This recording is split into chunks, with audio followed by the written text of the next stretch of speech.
ቴንኪ ሁለተኛ የፓርት 2 እንዴት የስማርት ኤስኤምኤስ ፕሮ ላይ እንዴት መመዝገብ እንችላለን የሚለውን ነገር አሳያችኋለሁ። መጀመሪያ ሳይቱ ላይ ከገባን በኋላ አዲስ ከሆናችሁ እዚህ ፊት አካውንት ከሌላችሁ ፕራይስ ቼክ ታደርጋላችሁ። እንዴት እንደሚሰራ እዚህ ላይ አስቀምጫለሁ። how to works ማለት ነው። መጀመሪያ አፕሊኬሽኑን ላይ ከገባን በኋላ ሳይቱ ላይ ከገባን በኋላ ፕላናችንን እንመርጣለን። ከዛ ካለን ከዚህ በፊት ከተመዘገበን ያለውን ነገር ፕላናችን መርጠን ወደ መላኩ ነው የምንሄደው ማለት ነው። ግን ከዛ በፊት መጀመሪያ we have to choose the plan, then download the app, then scan the app within the mobile and the web, then you can send the message ማለት ነው። እዚህ ጋር ፕራይስ ምለው ላይ ክሊክ እናደርጋለን። ፕራይሱ ላይ እኛ ፊት የሚያደርገን ባጀት እንመርጣለን። ለምሳሌ እኔ ይሄንን እመርጣለሁ።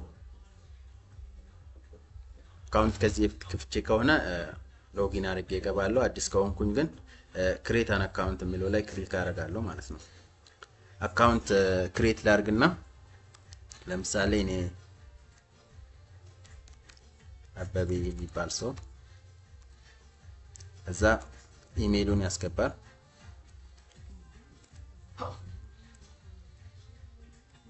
ኢሜይልን ካስገባው በኋላ ፓስወርድን ሴት አደርጋለሁ። ፓስወርድን ካስገባው ኮንፊርም ማድረግ አለብኝ። ያው ታውቁታላችሁ በጣም ኢዚ ነው። you have to agree ከዚህ ተርም ኦፍ ሰርቪስ ጋር አግሪ ማድረግ አለባችሁ። ምንም አግሪመንት ብዙ እንትን የለውም። ያው እሱን ፎር እንትን ቼክ ታደርጋላችሁ። ዩዘር ኔማችሁን እዚህ ላይ ነው። ብዙ ሰው አሁን ወደ 15 ሰው ምናምን እዚህ ላይ ነው የቆመው እና ይሄንን ዩዘር ኔም ትሰጡታላችሁ ማለት ነው። ለምሳሌ እኔ ዩዘር ኔም ልስጠው። ያው አካውንቱ ፎርቴስ ስለሆነ ያጥፋዋለሁ።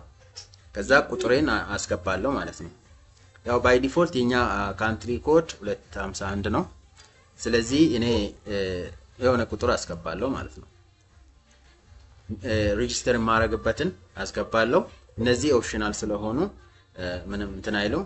አስገባኝ ማለት ነው። አሁን ሬጂስተር አድርጌያለሁ ማለት ነው። ልክ ሬጂስተር ካረኩኝ በኋላ ፓርት 3 ላይ ደግሞ ሌላ ነገር አሳያችኋለሁ። እንዴት እንደምትልኩ፣ እንዴት ከኮኔክት እንደምታረጉ፣ ባልክ እንዴት እንደምትልኩ፣ እንዴት ስካን አድርጋችሁ የሆነ ዲቫይሳችሁን ከዚህኛው ጋር እንዴት ኢንተግሬት እንደምታረጉ አሳያችኋለሁ። ቴንክ ዩ። ይጠብቁኝ።